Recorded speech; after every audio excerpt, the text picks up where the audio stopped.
Morning folks, it's Barry here. Welcome to my Virgin Kitchen. Today we're doing another mini food. If you've missed any of the mini foods already, you can check out the playlist. There should be a link here or in the description box down below.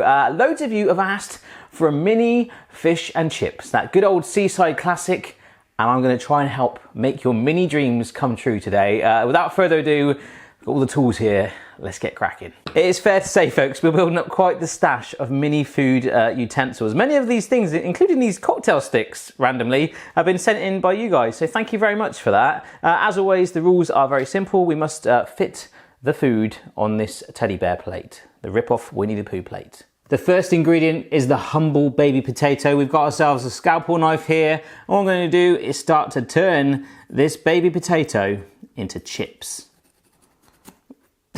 Which sounds a lot easier than it actually is, but we'll get there. I'm just going to square it off first. All right, that'll do. Not the most perfect square, but this knife isn't being very cooperative. So I'm going to just cut thin squares down like this. Okay, cool. And then across like this will give us our chips. There we go.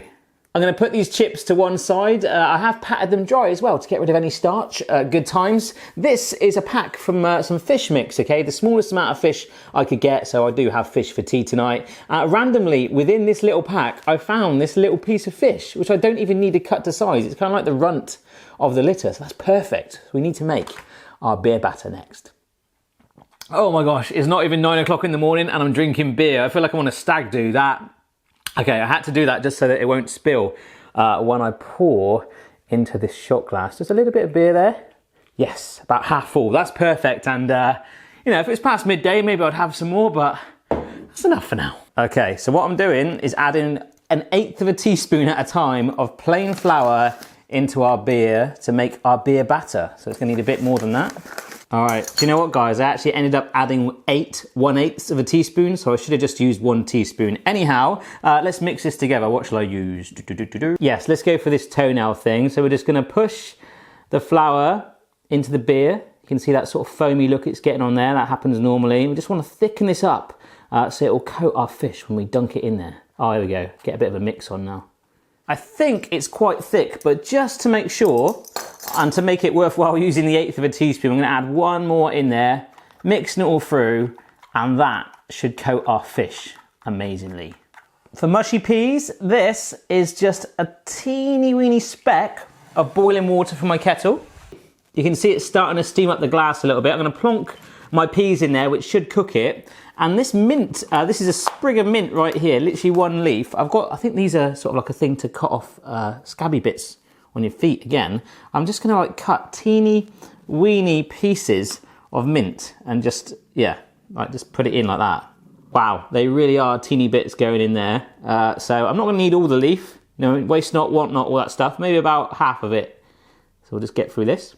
It turns out I don't really have a mini device for mushing really, so I've used the back end of a chopstick here to just mash down the peas and purify them. And we made mushy minty peas, look at that, cool.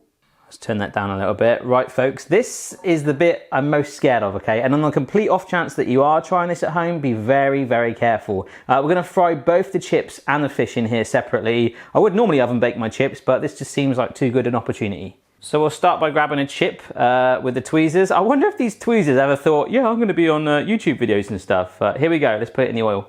All right, it's not coming off. Oh, there we go, it's sat in there. So this oil is not red hot at the moment because I want it to be quite slow so it will cook. You can see it's actually moving, starting to cook already. If it was piping hot, it would just like cook instantly and we don't want that. So yeah, we want to give it at least 30 seconds. There we go then folks, chips away. And as I say, 30 seconds at the least would be a great target for us to aim for. We want to get them nice and browned. It's on a super low heat and it's cooking away like a dream. Look at that folks, like a baby potato jacuzzi. They're starting to brown. I've got my big tablespoon here to hand that I'm going to scoop these chips out any minute now and we'll rest them down. Amazing, check out those fries, that's great. For the fish, it needs a slightly larger pool of oil to sit in, so I'm warming this up again. We're going to keep it low still, but it's time to dunk the fish in the batter and then in here. Okay, so it's time to grab the runt of the litter, as we said, the fish into our batter.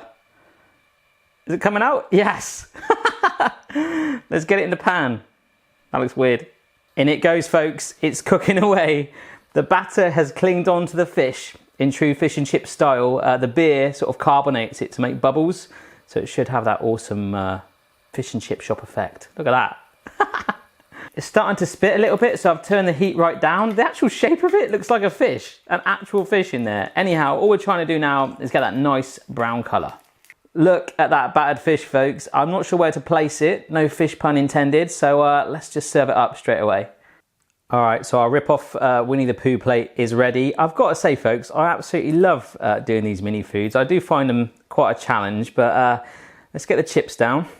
Just try and do a little bit of styling on it. Look at that, flashy or what? One more chip. We're gonna bring in our massive piece of fish. Look at that, it just fits the requirements, we're okay. So with the mushy peas, my trusty 1/8 of a teaspoon is gonna help us out again. Yes, I am loving that. A little bit more just because, you know, why not? There we are then, folks, our mini fish and chips done. There's the beer bottle lid just for scale. Let's see what it tastes like. You're the cameo, do you know what that is? No. It means you're making an appearance at the end. Is that right? Yeah. So this is some mini fish and chips. Do you want to have a try? Yeah. Go on then, you got to eat it, drink it all in one go. One big go. Go, go, go. It's not a drink. You're supposed to eat it. I did say drink. What does it taste of? Chips. Chips. Even though you ate the fish. That's good. Can I finish it off? Okay. Oh my gosh. I was going to have some. You're going to have some? Oh, there you go. Whoops. There's some chips left. It tastes so good. Identical to a large scale one. There we are then, guys. So any other mini food suggestions, let me know down below. Check out my last 2 videos on the screen and remember to subscribe, follow me on Instagram, Twitter, Facebook, all that stuff if you're not already, right? For the latest updates and some crazy pictures with her. You guys will probably know if you haven't already seen it. That's it, guys. Say bye, Chloe. Bye. Thanks. Thanks. No, I said thanks, but you can say thanks if you want.